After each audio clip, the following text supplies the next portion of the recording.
Dès l'instant qu'il y a une révolution technologique, il y a des nouveaux emplois qui se créent en même temps que ceux qui sont détruits. Donc là, ça pourrait être le cas, encore une fois, pour l'IA, avec par exemple, on pourrait imaginer des orchestrateurs d'IA ou des choses comme ça, qui forceraient quand même les gens à réapprendre un métier totalement différent, ce qui n'est quand même pas une tâche facile.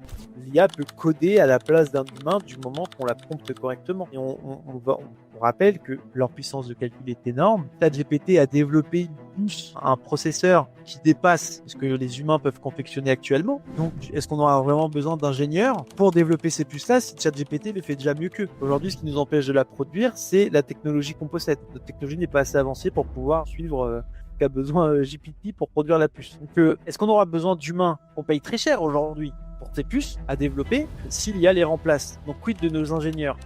Ils sont très chers, ils nous font un peu chier, ils ont des revendications. Non mais attendez, on est où là? Moi, l'IA, elle m'emmerde pas avec son salaire, avec son augmentation annuelle. Je la fais travailler 24 sur 24, elle a aucune demande, elle fait tout ce que je veux. Si jamais l'IA remplace tous nos ouvriers en usine, remplace tous nos métiers de bureaucrates, remplace nos gestionnaires financiers, nos conseillers en gestion de patrimoine, remplace les métiers vraiment très intellectuels de prestation de services, il ne nous restera que des métiers physiques, la maçonnerie, la couverture, là où l'IA aura plus de mal à nous remplacer. Bonjour tout le monde, bienvenue sur cet épisode d'Homo Economicus. Aujourd'hui, on va traiter de l'impact d'IA sur les marchés financiers. Aujourd'hui, beaucoup de personnes ne voient pas l'IA comme une menace parce que c'est plutôt une façon d'augmenter notre productivité. Ça nous aide comme un outil. C'est un peu bétonnière pour un maçon, ça lui permet de faire du béton plus vite. C'est un peu ce qu'on a dans nos métiers de prestation de services aujourd'hui. Est-ce que c'est vraiment une menace pour nos emplois et est-ce que pour les marchés financiers, il y a vraiment un impact pour l'IA? C'est ce qu'on va traiter aujourd'hui avec Julien. Julien, toi, t'en penses quoi? Du coup, je pense que ton point est vraiment intéressant, David, parce que on se demande jusqu'à où va évoluer vraiment l'IA. Est-ce que l'IA va se contenter de nous aider dans nos tâches quotidiennes, au travail, etc., et augmenter notre productivité, ou alors est-ce qu'elle va être à terme assez bonne pour carrément faire la totalité du travail à notre place? Donc, on le voit déjà dans certains travails qui sont totalement remplacés. Par exemple, on s'en souvient pas beaucoup, parce que on a quasiment grandissant, mais les traducteurs, avant il y avait des personnes qui faisaient les traductions, etc. Et maintenant on utilise des outils comme Google Traduction, tout ça, et ça c'était déjà bien avant l'IA, même si ça s'est encore renforcé encore plus avec l'apparition de LLM. Mais on est passé de traducteurs qui étaient payés très très cher, qui faisaient beaucoup d'études, etc., à des services qui nous coûtent quelques centimes, voire gratuits, pour toutes les traductions dont on a besoin. Et on observe ça dans de nombreux domaines. Donc, je sais pas, toi, David, est-ce que tu as d'autres exemples en tête? Je pense alors plutôt dans la fonction outil, sans forcément qu'il y ait de remplacement humain, enfin dans une moindre mesure. Le SEO notamment, où on est passé avec beaucoup de freelance qui étaient rédacteurs web, donc qui écrivaient des articles, qui faisaient toute la pagination et tout le SEO derrière avec les balises. Aujourd'hui, c'est un métier qui est entre guillemets un peu en perdition parce que quelqu'un qui fait des bons prompts d'IA peut se permettre de se passer de rédacteur web quand il n'a pas les compétences pour le faire. L'IA aujourd'hui permet très bien d'écrire des très bons articles qui peuvent très bien ranker sur Google. Et donc, ça impacte quand même le marché, ou notamment le graphisme aussi, où les graphistes sont aujourd'hui beaucoup en difficulté quand ils démarrent parce que l'IA les remplace sur des chartes graphiques, des logos. Et là, on parle vraiment de remplacement pur et dur. C'est vrai que pour rebondir sur ce que tu dis, à propos des artistes, on l'a vu aussi beaucoup avec Suno, le service de création de musique, qui a fait énormément peur aux artistes, parce que voilà, il y a clairement une démocratisation en fait de la musique, où n'importe qui peut être capable de créer quasiment un tube planétaire. C'est vrai, et on le voit là dans l'actu aujourd'hui quand on tourne le podcast, tous les autres groupes aux US actuellement, qui est quand même dingue. C'est du dessin animé, c'est de l'IA qui a fait les chansons, c'est de l'IA qui les anime, et c'est un des groupes qui vend le plus aux États-Unis actuellement et qui dépasse les gros groupes de K-pop. Donc après, c'est vrai que si on continue cette voie-là, d'augmenter l'humain, même sans le remplacer totalement, il y a sans doute une tendance qui va apparaître, c'est-à-dire que les humains qui seront capables d'utiliser ces outils, qui seront augmentés, en fait, vont pas pour autant gagner plus de salaire. C'est-à-dire que ceux qui réussissent à s'adapter vont juste rester à leur poste, mais les autres, qui n'auront pas réussi, vont se retrouver inutiles. inemployables sur le marché. Et donc, ça crée une réalité qui est vraiment très brutale pour beaucoup de gens. Et oui. Vas-y, excuse-moi. Et peut même, à terme, forcer certains travailleurs à quasiment aligner leurs coûts pour les employeurs avec le coût qu'une IA aurait pour l'employeur, pour réussir à avoir du travail. C'est vrai qu'aujourd'hui, on est dans une économie qui est plutôt circulaire, c'est-à-dire qu'on a des entreprises qui payent des taxes sur ce qu'ils produisent. Produire, ils ont besoin d'humains pour vendre ces produits-là à d'autres entreprises qui vont peut-être les vendre à d'autres personnes pour au final que tout le monde gagne de l'argent et puisse le dépenser dans cette économie. Le facteur clé de cela, c'est d'être productif. On le voit notamment dans les usines où il y a beaucoup d'automatisation qui sont faites avec les machines et où les humains sont moins remplacés. On le voit dans les industries, par exemple, du gâteau, où on est passé du pâtissier qui va faire son gâteau dans sa cuisine à la grosse machine industrielle où on met notre tambouille et puis ça nous sort 5 biscuits à la minute. Un ou deux humains pour contrôler la qualité.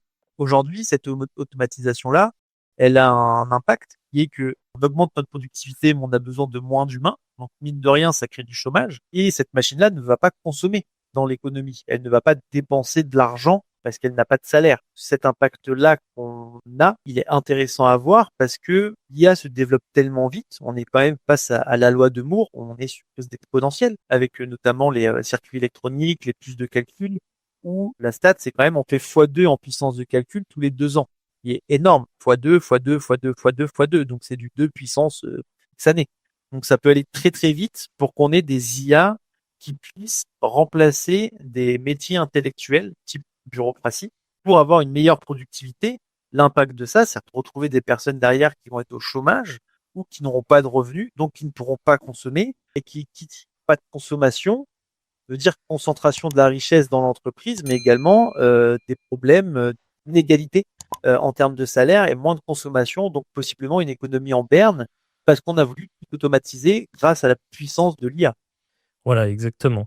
En fait, ce qu'on peut se dire, dans un premier temps, avec les IA qu'on a actuellement et les évolutions dans un futur proche, c'est que, comme ça s'est toujours passé dans l'histoire, dès l'instant qu'il y a une révolution technologique, il y a des nouveaux emplois qui se créent en même temps que ceux qui sont détruits. Donc là, ça pourrait être le cas, encore une fois, pour l'IA, avec, par exemple, on pourrait imaginer des orchestrateurs d'IA ou des choses comme ça, bon, qui forceraient quand même les gens à réapprendre un métier totalement différent, hein, ce qui n'est quand même pas une tâche facile. Mais en tout cas, voilà, on pourrait au global retrouver à peu près le même nombre d'emplois créés que perdus. Mais la question, comme disait David, c'est jusqu'à quand ça va marcher, cette mécanique de destruction et de création d'emplois. Est-ce que on n'est pas là, pour la première fois de l'histoire, sur une technologie qui va rompre ce cycle-là et qui va juste détruire des emplois? Non, c'est vrai. C'est vrai. Surtout que actuellement, l'IA, comme je le disais, on le voit comme un outil, un moyen de surproductivité pour l'humain, parce qu'une personne qui maîtrise très bien l'IA va pouvoir produire beaucoup plus facilement en fonction de son métier. Mais si on prend en compte le deuxième point, qui est la puissance de calcul qui augmente de façon exponentielle, à quel moment s'arrête la notion de outil pour devenir un employé vraiment à temps plein, à proprement parler, parce que quand l'IA surpassera l'humain en termes de productivité et pour être totalement autonome avec juste une personne pour faire le travail d'une agence complète de 15-20 employés, quid du coup derrière de nos économies? Parce que oui, l'entreprise payera moins de taxes, elle paiera plus d'impôts sur la société parce que moins d'employés, moins de charges, plus de bénéfices, ça fera une concentration de richesse. Mais de ce fait-là, les personnes qui sont au chômage, elles ne pourront pas consommer comme elles vont elles consommer. Donc il y a cette notion, je pense, où il faut quand même bien réfléchir, parce que l'histoire nous a montré que les gouvernements, de façon générale, veulent plutôt être premiers dans une course technologique à l'instant T, au lieu de penser sur le long terme au bien commun. Exemple, Oppenheimer, qui a inventé la bombe, c'est la bombe atomique, ou la bombe nucléaire, j'ai plus pas différence de mais je crois que c'est la bombe atomique, qui a servi à bombarder le Japon. Le but pour les personnes qui ont tiré, donc pour les États-Unis, c'était de montrer leur puissance et leur avancée technologique, sans prendre en considération l'impact que ça aurait derrière sur l'humain ou sur l'économie japonaise, qui pourrait être du coup impacter également le mondial actuellement, parce qu'on est dans une mondialisation. Donc, est-ce qu'un pays va préférer garder une productivité dite normale à taille humaine pour s'équiper d'IA et du coup garder une économie entre guillemets stable, ou est-ce que ça sera la course à l'armement entre guillemets à l'IA pour être surproductif et du coup se caler sur les standards des autres pays, quitte à mettre en péril son économie parce que tout le monde serait au chômage. Après, je pense que malheureusement, cette question-là, c'est un peu une question dont on a déjà la réponse, parce que en fait, il suffit que un pays fasse la course sans foi ni loi entre guillemets pour que tous les autres soient obligés de s'y aligner, puisqu'on peut pas être tout seul dans son coin à essayer d'être éthique, moral, tout ce qu'on veut, si derrière nos concurrents font travailler des enfants ou tout ce qu'on veut, font du clonage. D'ailleurs, il y avait aussi ce débat-là, un moment, sur les humains. Donc avec l'intelligence artificielle, ça sera pareil. Et d'ailleurs, on le voit bien, avec Trump qui débloque des budgets faramineux pour investir dans l'IA, dans les data centers, etc. On est déjà, entre guillemets, dans une course à l'échalote. Donc voilà, pour l'instant, en tout cas, on va pas vers quelque chose de rationnel et on fonce tête baissée dans la course à l'IA. C'est ça. Un point que j'avais vu qui était intéressant sur, imaginons l'IA nous remplace et qu'on a énormément de chômeurs, ça serait de mettre en place le revenu universel. Par contre, il y a deux écoles. Il y a l'école qui dit que ça encouragerait à la paresse et la dépendance de l'État, mais ça boosterait du coup la consommation parce qu'un revenu universel, c'est de 18 jusqu'à 64 ans, selon les premières études. On serait un coût annuel, en France, je parle, estimé à 400 milliards par an, ce qui est faramineux. La question, c'est, comment on récolte ces 400 milliards si on a moins de taxes collectées sur les sociétés et moins de consommation, donc moins de taxes indirectes, avec la TVA notamment. Également, il faut un montant qui encourage les gens à aller travailler même sur un mi-temps pour maintenir leur niveau de vie. La question reste toujours la même, c'est comment manier l'IA assez intelligemment pour pas qu'il y ait de concentration de richesse, parce que là, les seuls gagnants actuellement dans cette course à l'IA, feraient les sociétés qui utiliseraient l'IA à outrance et se positionneraient dans cette course pour le développement, parce que eux vont capter tous les flux financiers, vont capter les investisseurs. De ce fait-là, on aurait une concentration de richesse sur des dirigeants et des cadres sup qui, eux, ont des postes qui sont, entre guillemets, techniques et nécessaires pour le développement de la boîte, qu'on peut pas déléguer à une IA. Un directeur commercial, oui, il est remplaçable, mais son plus gros point fort, c'est son contact humain et son pouvoir de négociation. Donc, quand vous mettez deux IA l'une en face de l'autre pour qu'elles négocient, ça n'aboutit jamais à rien. Parce que chacune ont leurs consignes et faire des compromis, ça reste compliqué pour une intelligence artificielle parce qu'on enlève la notion d'affect. Donc, ces postes-là seraient très bien rémunérés, ça serait des compétences qu'on rémunérerait fortement, mais du coup, ça serait les actionnaires qui en profiteraient le plus, parce que du coup, une entreprise, plus elle est rentable, plus elle peut verser de dividendes, et plus on a de dividendes, plus les actionnaires sont contents, et plus ils vont continuer à rester dans la barque de l'IA, et donc favoriser cette course à l'IA.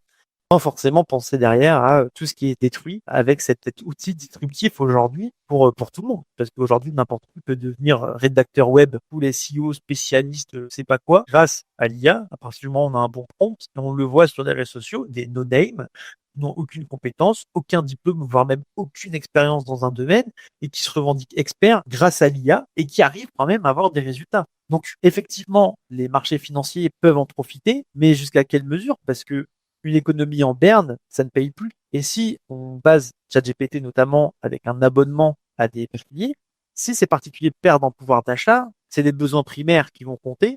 Dodo, manger, boire, ça va pas être l'utilisation de ChatGPT. Donc ça veut dire beaucoup de résiliation d'abonnement, moins de CA. Donc on est un peu dans ce cercle vicieux où on sait pas trop où on va si l'IA continue vraiment à se développer et tendre à remplacer de l'humain. Qu'est-ce que t'en penses, Julien? Je te sens en réflexion. Ouais, je réfléchis. En fait, j'étais en train de me poser la question, au-delà de bien sûr de tout jugement moral, de la question. En fait, les entreprises qui vont utiliser ces IA, etc., vont capter en fait une part de plus en plus grosse du gâteau. Donc, c'est-à-dire qu'on a une répartition actuelle de la valeur qui est créée entre les actionnaires et les salariés, donc le travail et le capital, qui va en fait se décorréler de plus en plus au fur et à mesure et profiter de plus en plus au capital, donc aux investisseurs.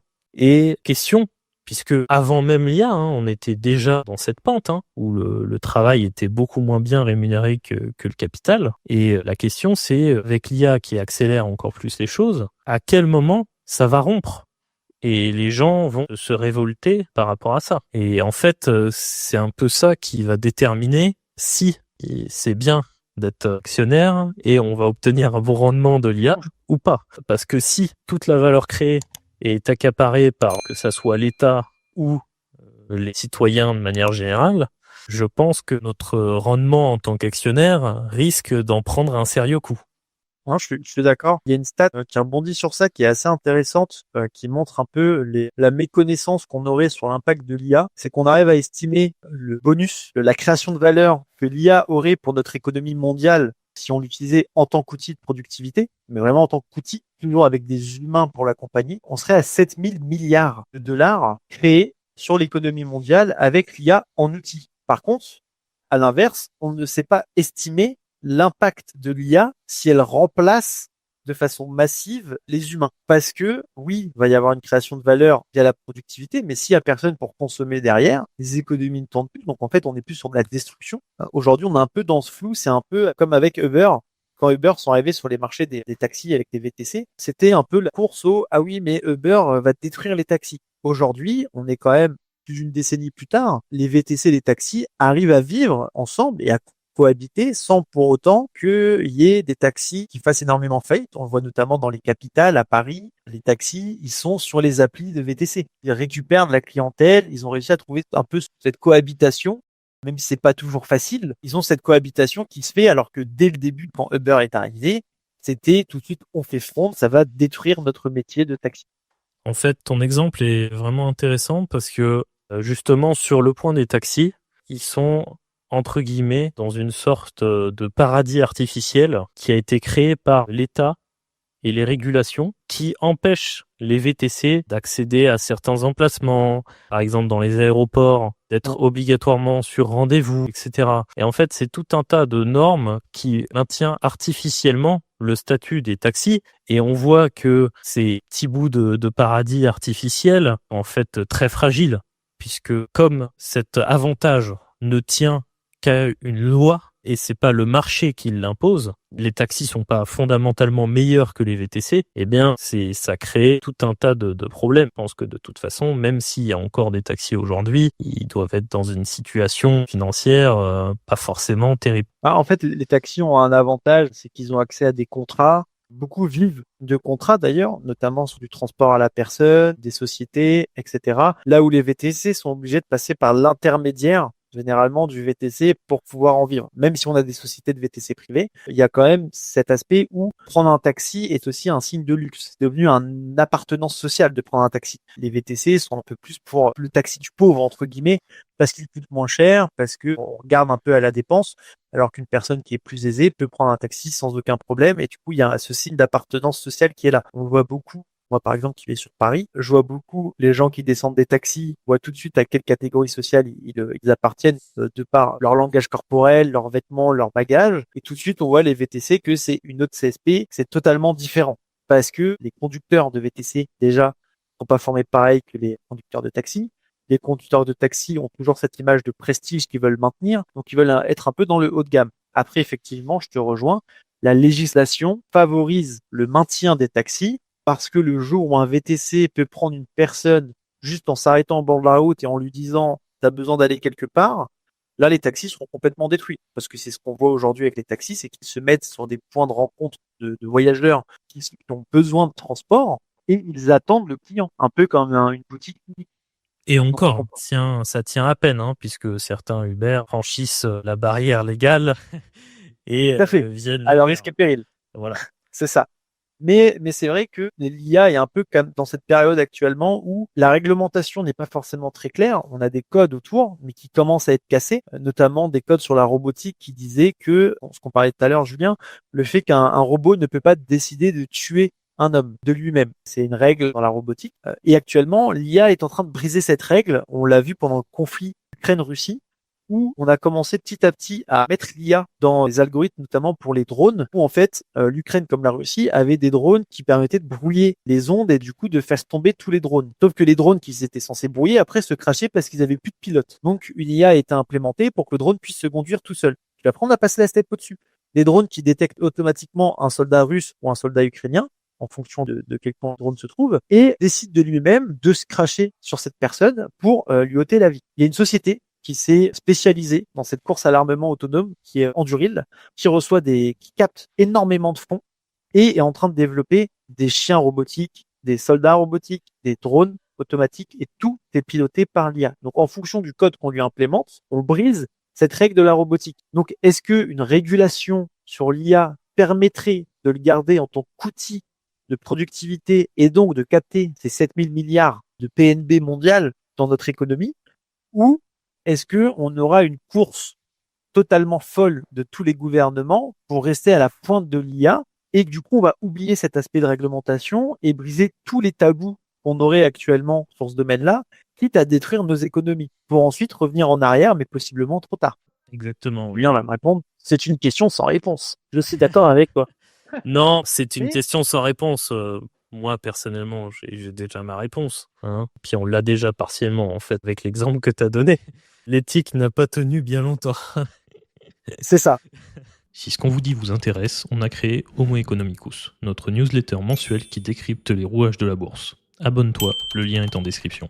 Dans la société Anduril, par exemple, qui est dans l'armement, donc l'armement qui est déjà quand même extrêmement rentable pour les créateurs, imaginons que cette boîte se fasse coter en bourse. Les personnes qui investissent dessus vont totalement profiter de cette course à l'IA en ayant des rendements de dingue, des hausses de capital de dingue, parce que du coup, derrière, les investisseurs vont se ruer dessus. Mais, à terme, la société aura peut-être du mal à se faire des bénéfices, parce que si on remplace nos soldats par des robots, on a nos plus grands employeurs mondiaux qui disparaissent, qui sont l'État, parce que du coup, les armées sont payées par les États. Si on remplace tout le monde par des robots et qu'on garde que un ou deux chefs pilotes, on va dire, de robots soldats, on réduit quand même drastiquement les coûts, malgré de forts investissements à l'instant T, mais dans le long terme, on réduit les coûts. Mais du coup, ça nous met des soldats au chômage, qui, du coup, eux, ne pourront plus consommer comme ils consommaient avant.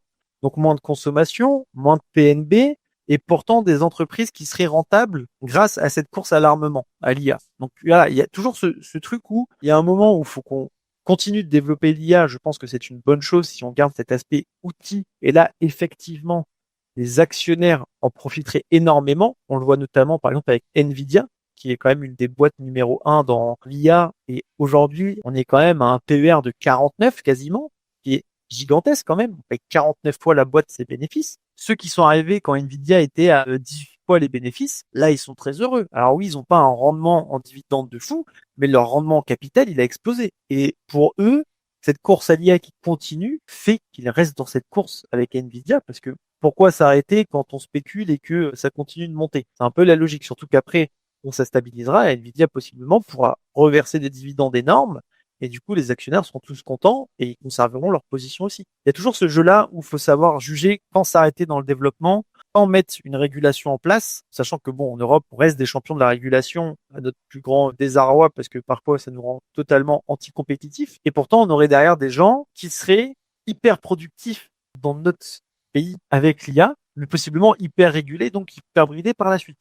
Oui, c'est vrai que cette question de régulation est centrale. Après, pour revenir sur la distribution de la valeur créée entre le capital et le travail, donc les salariés et les investisseurs, c'est vrai que on a observé, comme on parlait avec Uber, etc., à une tendance, même avec les freelances en France, qui sont de plus en plus courants, des travailleurs qui sont en fait plus employés mais entrepreneurs, et qui travaillent à distance, potentiellement, qui en fait, si on prend en compte l'option de révolte populaire, ces travailleurs-là, on voit bien qu'ils ont un peu moins d'intérêt personnel à se révolter, en fait. Et ils ont moins de capacité et de levier d'action pour se révolter. Donc c'est vrai que l'argument de dire que les actionnaires ne seraient pas récompensés par cette hausse de productivité, c'est possible que ça n'arrive jamais en fait, tout simplement, puisque voilà, on a eu les gilets jaunes, tout ça n'a rien donné. Donc pourquoi les suivants donneraient quelque chose? pense sur cet argument-là que les gilets jaunes, et là il y a un mouvement, bon alors on tourne, on est le 4 septembre, donc on n'a pas encore le fin mot de l'histoire, mais le 10 septembre, il y a une mobilisation qui a été lancée pour, entre guillemets, paralyser le pays économiquement, où tout le monde reste enfermé chez soi, ne consomme pas, vraiment ne sort pas. Je pense que la tendance de nos révoltes sociales, exemple les gilets jaunes, va totalement changer à cause du Covid. Parce que tout le monde a pris conscience pendant le Covid, quand on était confiné chez nous et que consommer était difficile, que le pays était à l'arrêt. On a vu toutes les instances gouvernementales se mettre à l'affût et commencer à vouloir soutenir l'économie de partout parce que personne ne consommait assez, vu que personne ne sortait de chez soi. La plupart des usines étaient également à l'arrêt, ça créait beaucoup de difficultés. Je pense que le Covid a permis une prise de conscience dans le peuple français, notamment sur la façon de mener une révolte aujourd'hui, où avant le Covid, on était plus sur des révoltes type mai 68, avec les étudiants qui retournaient tout Paris et se barricadaient, où là, ça pouvait fonctionner parce qu'on prônait la sécurité, la non-violence.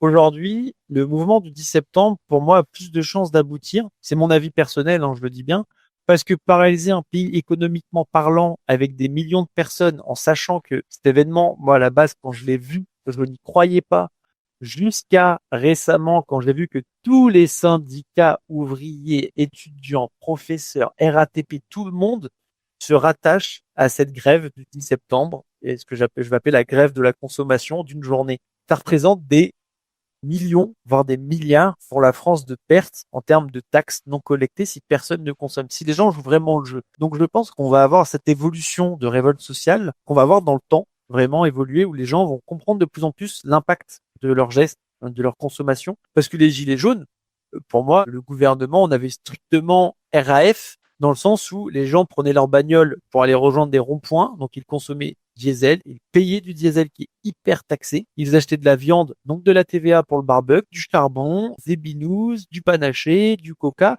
Donc en fait, la consommation était là pendant tout le long des gilets jaunes. Mais si tout le monde fait une révolte chez soi sans consommer, là, le gouvernement sera obligé de regarder, surtout si c'est des mouvements qui se font régulièrement, parce qu'il y a énormément de PIB qui se perd. Et de ce fait-là, je pense que certaines demandes de ce mouvement-là pourraient aboutir à condition qu'ils arrêtent leur mouvement de grève de la consommation. Après, il y a l'air d'avoir une tendance à comprendre qu'est-ce qui fait réellement mal au pays, mais à contrario, tous les initiations de mouvements se font sur Internet et on a tendance à avoir beaucoup de frustration, etc., se concentrer sur Internet. Mais quand il faut passer dans la vraie vie et dans les actes, ça suit beaucoup moins.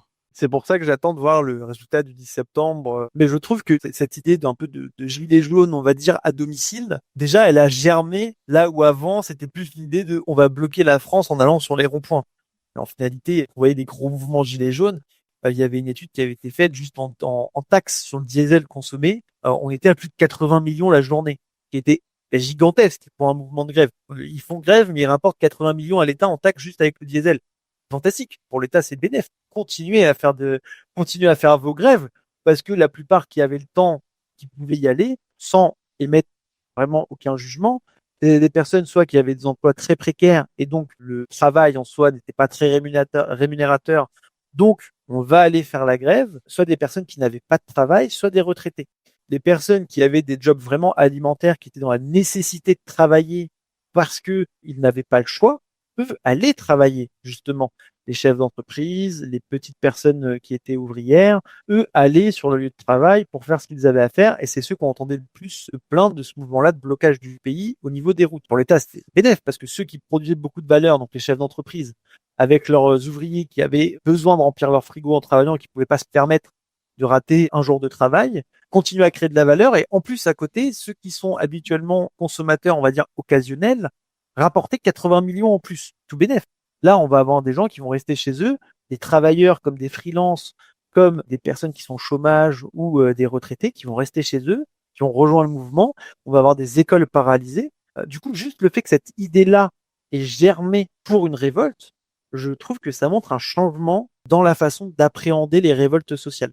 Et c'est là que ça devient intéressant, c'est que si jamais l'IA remplace tous nos ouvriers en usine, remplace tous nos métiers de bureaucrates, remplace nos gestionnaires financiers, nos conseillers en gestion de patrimoine, remplace les métiers vraiment très intellectuels de prestation de services. Il ne restera que des métiers physiques, la maçonnerie, la couverture, là où l'IA aura plus de mal à nous remplacer parce qu'il faudra en plus créer de la robotique derrière. Et ben en fait, c'est des métiers manuels qui vont rester énormément, qui eux vont permettre de s'enrichir, mais on va pas se mentir, un métier manuel, il y en a très peu qui sont cotés en bourse. La plupart, c'est des petites TPE ou des PME. L'argent va se concentrer ici et à côté, les études et notre niveau d'études et notre intellect ne nous sauvera pas de ce remplacement de l'IA s'il y en a un. D'autant plus que, à supposer que l'IA ne s'immisce pas avec les robots dans ce genre de métier, si tous les autres métiers qui représentent la majorité des métiers en France deviennent totalement obsolètes, le salaire des travailleurs manuels va diminuer drastiquement avec le nombre de candidats potentiels. Donc, même si supposément peuvent être épargnés à court, moyen terme du moins, en fait, ils le sont indirectement pas non plus. D'autant plus que si on reprend donc notre réflexion de tout à l'heure, où les humains seront obligés de s'aligner au coût de travail des machines et des IA, donc à baisser leur salaire drastiquement pour matcher avec la perte de productivité par rapport à une IA, pour d'un point de vue de l'entreprise. Donc par exemple, une IA est capable de produire pour 10 000 euros de valeur par heure, mais ne coûte que par exemple 100 dollars par heure. Eh bien nous, on va être obligé de demander à l'employeur de nous payer 1 dollar parce qu'on est capable de produire que 100 dollars par heure comparativement à l'IA. Et donc ça va potentiellement nous sauver du chômage, puisque peut-être que pendant une certaine durée, on va pouvoir quand même, sous cette forme de dévaluation des salaires, rester compétitif avec les IA. Mais le problème, c'est que jusqu'à où ça peut aller, puisque au bout d'un moment, si on travaille pour 1 euro le mois, ça va pas servir à grand-chose. Mais je tiens quand même à préciser que ce mécanisme de tirer les salaires vers le bas peut peut-être aussi être compensé par les gains de productivité des entreprises qui pourraient nous fournir des biens et de la nourriture toujours moins chers du coup. Productive, donc l'économie d'échelle. Voilà, donc en fait, c'est une question qui est vraiment très compliquée à répondre, savoir ce que ça va donner. Mais voilà, comme on l'a vu pendant pas mal de minutes maintenant, en fait, le gros point de bascule, c'est est-ce que on va réussir à conserver la paix sociale ? C'est ça, et je pense que cette paix sociale se conserve avec la bascule de l'IA, de une IA outil à une IA vraiment créatrice de valeur dans le sens remplacement humain. Et c'est cette bascule-là qui va changer un peu notre vision de l'économie parce que, comme tu le dis, si tout le monde travaille pour 1 euro le mois, il nous faut des biens de consommation qui soient ajustés à hauteur de ce prix-là. De ce fait-là, la valeur de notre monnaie devra aussi changer parce que du coup, la valeur du travail, la valeur des biens changent. Imaginons Coca-Cola, pour ne pas les citer, c'est trop tard. Donc Coca-Cola vend des bouteilles de Coca à 1,25 €. Vous gagnez 1 euro dans le mois. Vous pouvez pas vous la payer. Ils gagnent en productivité énorme parce qu'ils peuvent licencier, imaginons, 100% de leur masse salariale. Ils vendent leur Coca à 10 centimes. Ouais, c'est un peu cher. Imaginons. Ouais, 1 centime. Disons qu'ils vendent leur Coca à 1,25 centimes. Parce qu'on gagne, on va dire, 1 000 € actuellement et on peut la payer à 1,25. Ils la vendent 1,25 centimes. Son chiffre d'affaires, du coup, va drastiquement baisser. Mais d'un point de vue valorisation de la monnaie, si on a un pouvoir d'achat qui reste tel quel, oui, 1 dollar par mois, c'est rien du tout. Mais si le pouvoir d'achat se cale sur ce 1 dollar par mois, on aura des chiffres d'affaires qui ne se parlent plus en millions, mais en milliers d'euros ou en dizaines de milliers d'euros parce qu'on sera obligé de changer d'échelle.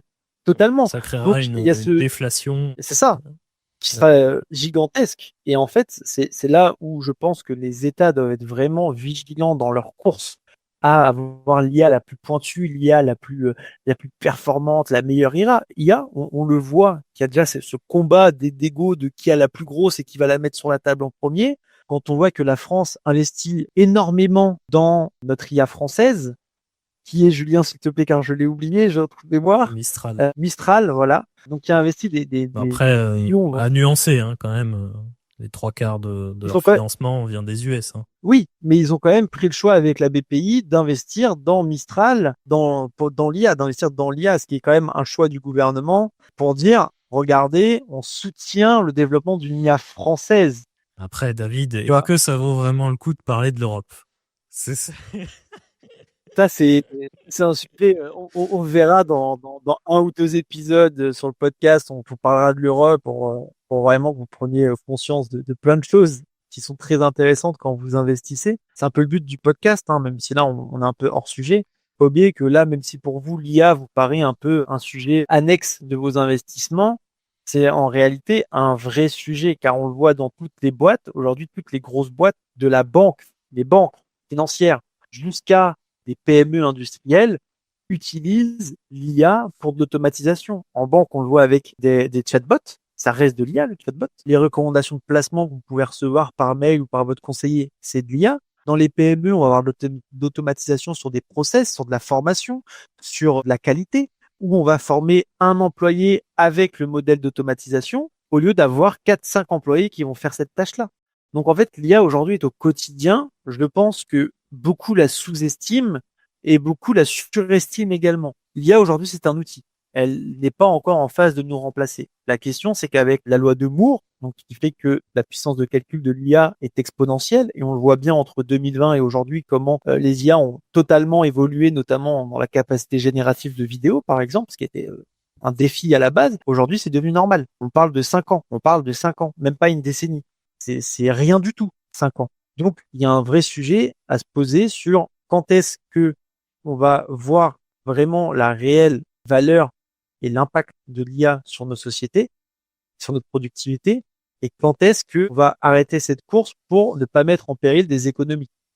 Je pense que voilà, il y a encore aujourd'hui, la société pourrait déjà, dès maintenant, avoir des gains de productivité énormes, mais il y a beaucoup de freins à l'adoption, que ça soit par croyance, par réglementation. Par exemple, on voit des entreprises, voilà, qui ont légitimement ou pas hein, peur pour leurs données, etc. Donc il leur faut une IA déployée dans leur contexte pour pas qu'il y ait de fuite de données, etc. En fait, c'est pas vraiment l'IA qui pose problème, c'est son déploiement dans beaucoup de cas d'usage. Donc, en fait, on est déjà, entre guillemets, il faut pas prendre en compte ces limites-là, puisque les capacités de l'IA sont là, c'est juste quelques petites contraintes techniques par-ci par-là qui brident le déploiement à grande échelle. Mais clairement, de mon point de vue, il faut pas s'y attacher, quoi.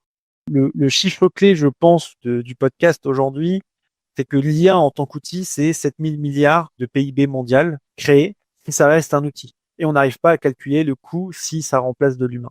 Voilà. Je pense que c'est quand même le point le plus primordial pour vos investissements à prendre en compte. Parce que l'IA aura un impact sur vos investissements. Une IA qui crée de la valeur, c'est bénéfique pour tous les actionnaires. Tout le monde va y gagner. Tous ceux qui sont placés dans des boîtes qui vont adopter l'IA, qui vont l'utiliser correctement en outil, vont gagner en productivité, en compétitivité, et de ce fait-là, vont gagner beaucoup d'argent et vont vous rapporter beaucoup d'argent. Le jour où l'IA remplace l'humain, et c'est mon humble avis, là, il faudra commencer à vous poser des questions parce que le jour où il y a un remplacement d'humain par l'IA de façon massive, les économies vont prendre cher. Et une économie qui prend cher, c'est des cours de bourse qui baissent, c'est des bénéfices qui baissent parce qu'il faut qu'il y ait des consommateurs en face de l'offre. Après, c'est vrai qu'il y a un scénario dont on n'a pas parlé, qui est un peu entre les deux, entre la captation totale des profits générés par l'IA, par les actionnaires, ou alors avec le revenu universel par les salariés, les ex-salariés, hein, puisqu'ils ne sont plus, les citoyens. C'est-à-dire que préventivement, les actionnaires pourraient se dire, ça chauffe un peu pour nos fesses, là on s'est fait beaucoup d'argent, voilà, on est bien, et on va choisir volontairement de céder une partie de nos bénéfices à la redistribution pour garantir la paix sociale et garantir notre rente. C'est aussi un scénario intermédiaire qui peut se passer. C'est un scénario intermédiaire que je trouve très intéressant, mais je pense qu'il ne faut pas sous-estimer l'avidité humaine.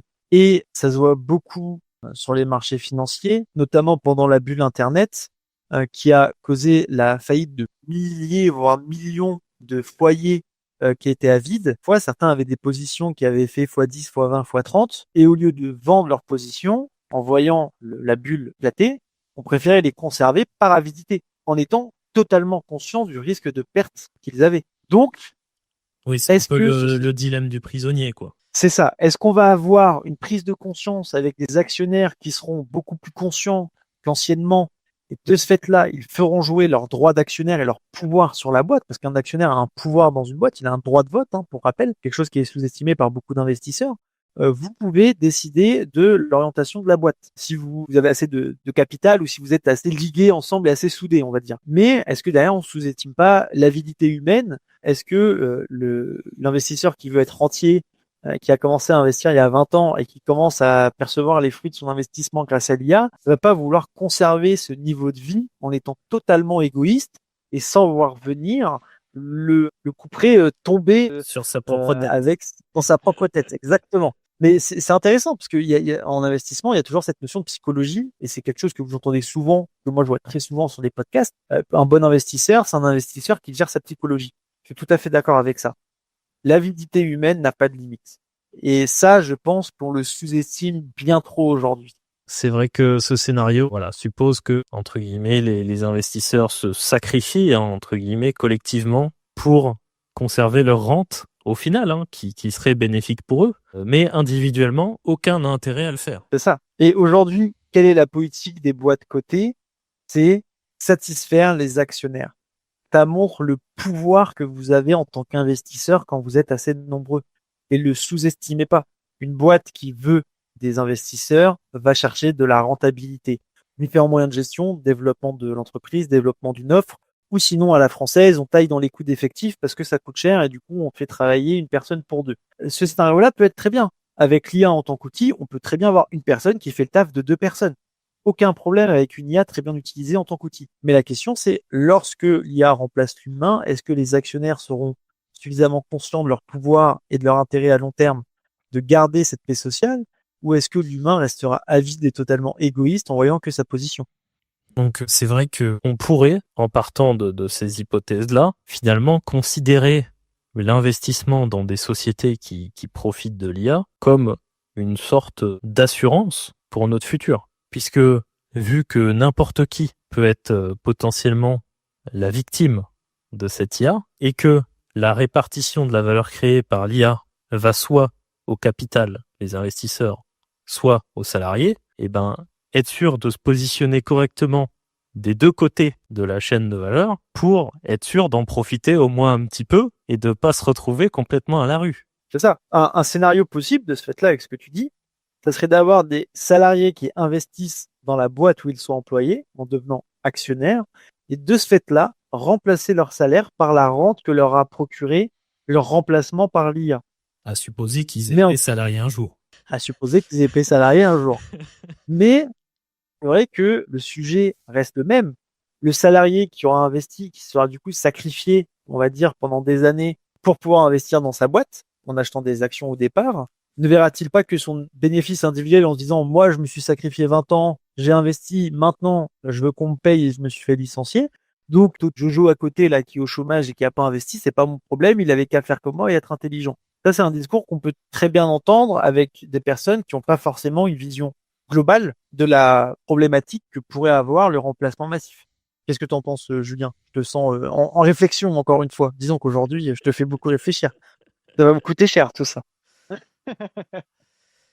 Oui, oui, de toute façon, c'est voilà, comme on le dit depuis tout à l'heure, hein, clairement, c'est la première fois qu'une technologie remet potentiellement en cause le fonctionnement même du capitalisme.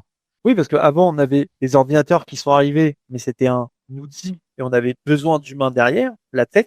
Aujourd'hui, l'IA peut s'autogérer. L'IA peut coder à la place d'un humain du moment qu'on la prompte correctement. Et on rappelle que leur puissance de calcul est énorme.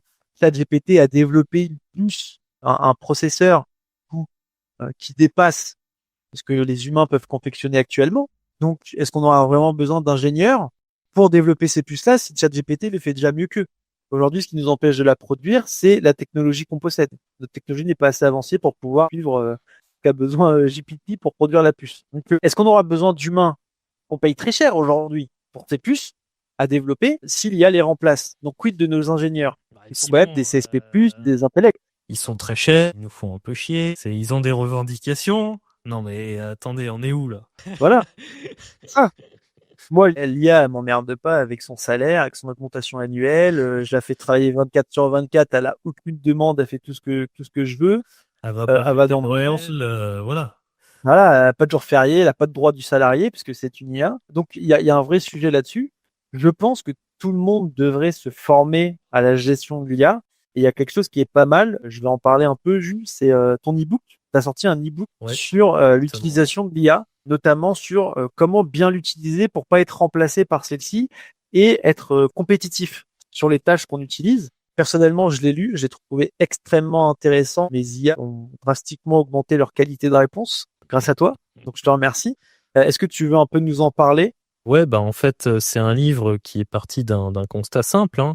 En fait, moi personnellement, j'utilise les IA tous les jours dans mon travail, tout ça. Et en fait, je me suis rendu compte au fur et à mesure de m'enseigner que la plupart des conseils sur Internet ne sont plus applicables pour les nouvelles IA d'aujourd'hui. Donc, c'est-à-dire les modèles qui ont un raisonnement explicite. Donc là, je parle de ChatGPT 5, O1, Claude Opus 4, etc.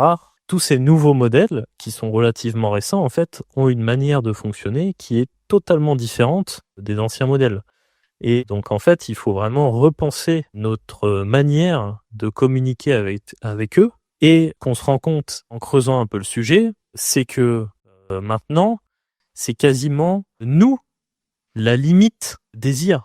C'est pas les IA qui ont un raisonnement limité. C'est-à-dire, c'est ce qu'on arrive à leur communiquer de ce qu'on veut faire et de nos intentions qui est limité. En fait, on s'exprime mal, entre guillemets, pour leur communiquer nos intentions. Et donc, dans le livre que j'ai écrit, j'essaye de justement vous donner toutes les astuces, etc., pour, de un, comprendre comment fonctionnent ces nouvelles IA, et comment leur communiquer au mieux possible vos intentions pour obtenir les meilleurs résultats possibles.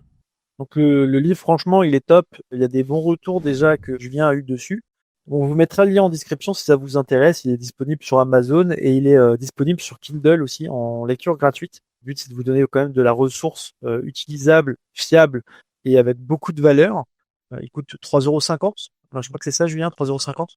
Donc 3,50 €, c'est même pas un kebab, c'est la moitié d'un kebab, les gars. Tout ça pour booster votre productivité grâce à l'IA et rentrer un peu dans ce game pour possiblement, peut-être, qui sait, garder votre emploi ou changer ce vie si l'IA nous remplace et qu'on a besoin de prompteurs de qualité. Faites-le pendant qu'il a encore temps. Ouais. En sachant que prompteur, ça reste un métier bien payé parce qu'il me semble, si je dis pas de bêtises à vérifier, mais que un des premiers prompteurs recrutés par une entreprise avait un salaire de 330 000 $ par an. Donc, Oui, après, bon, dit la légende. c'était un type à OpenIA. C'est pas très représentatif et de toute façon, ce métier n'existe pas Plus. réellement. C'était vraiment pendant la grosse bulle de ChatGPT au tout début. Mais maintenant, justement, bah, c'est une des premières choses que j'explique dans mon livre, c'est que on est passé de simples ingénieurs du prompt, c'est-à-dire de manipuler, l'art de manipuler les mots, etc., pour transmettre ce qu'on veut à l'IA, pour lui parler de manière fluide et cohérente, à en fait ce qu'on appelle le context engineering, donc lui fournir en plus du prompt, qui est très important quand même, le maximum de données et ces données-là, les structurer de la meilleure manière possible pour que l'IA puisse les interpréter. Puisque on se rend compte que dans la plupart des applications réelles, il nous faut du contexte. Non, mais c'est intéressant. Merci d'avoir débunké un peu mon information sur le prompt engineering. Mais dans tous les cas, je pense vraiment que cet e-book qui va vous servir, ne serait-ce qu'en perso sur votre productivité.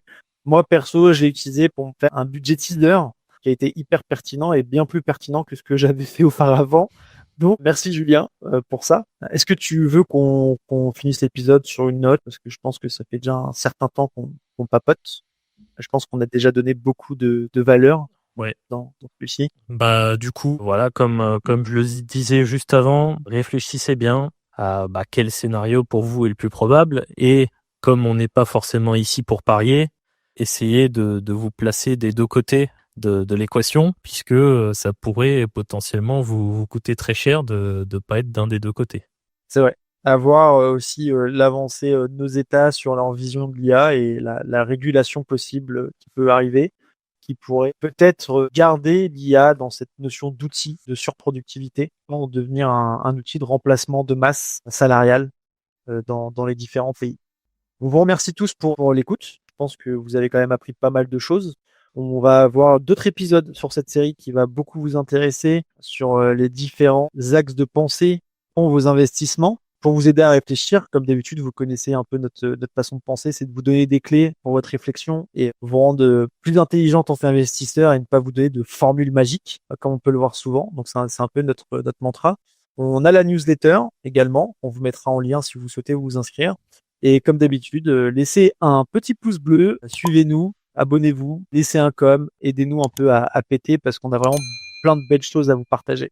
Ciao tout le monde, à la prochaine. Salut!